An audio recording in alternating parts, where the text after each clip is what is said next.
Hello guys, this is Brian Wentz of UB Fit, and today we're going to be talking about why you should train your core. And there's a lot of reasons why you should train your core, but something to understand is what exactly is the core. And the core, or your core, is the group of muscles that help stabilize your spine. So that doesn't just involve your abdominals, doesn't just involve your obliques, doesn't just involve your lower back.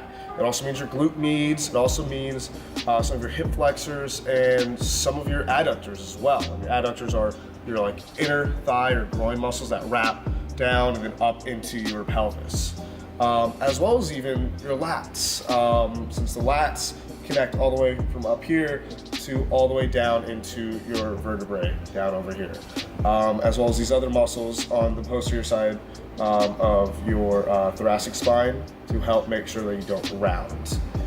So there's a lot of muscles involved, and a lot of people tend to just focus on their abs and maybe their obliques, and that's just not training your core. So doing sit-ups isn't necessarily enough. And why should you care about that? Well, let's say an overhead dumbbell press or an overhead barbell press. Well, when we're pressing up, a lot of times we might see that arch in the lower back. Well, something you could do is a drawing in maneuver where you draw in your navel, and now we just flatten that out a little bit. So instead of having it out and arched, we draw in, kind of suck in the navel, make sure we're still able to breathe. What that drawing in maneuver does works probably one of the biggest and most important core muscles, your TVA, or your transverse abdominis. Transverse abdominis is this big posture muscle that wraps all the way around this midriff. Basically this belt, like a natural belt, not an artificial belt that you'll see people wearing for deadlifts or squats or even bench press, right?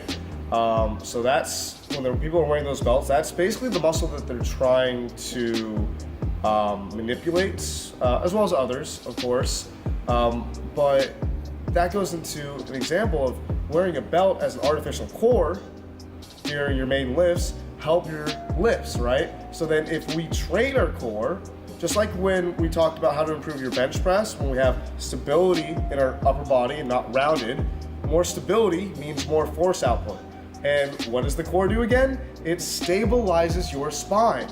So it will help with a multitude of different lifts, like your deadlift, like your squats, like your bench, all these other lifts, even something as simple as a dumbbell curl, right? Because instead of us swinging here, right, and now we're having momentum and we're not getting proper force output on the biceps, well, if we're locked in and stable and then we're able to control the motion, well, now we just isolated the biceps. Same thing with that overhead press. When our core is active, we know how to activate it, and if it's strong enough, that means we can lift more in an optimal manner, being able to work our shoulders and our triceps for when we do an overhead press. So that's why you should train your core. We're not going to be discussing how to train your core, just because there's a lot of muscles involved. We'll be going over those in future videos and directly isolate certain core muscles that activate differently. Just for today, I just hope you learned the importance of your core and why you should train it so that you can improve your lifts and improve your general health, improve your posture. If you have any questions, make sure to leave that in the comment section down below. If you have any suggestions for future videos, make sure to leave that in the comment section down below. If you like this video, give it a thumbs up, hit subscribe, make sure to share on social media. This is Brian Wentz of UB Fit, and I hope you have a good day.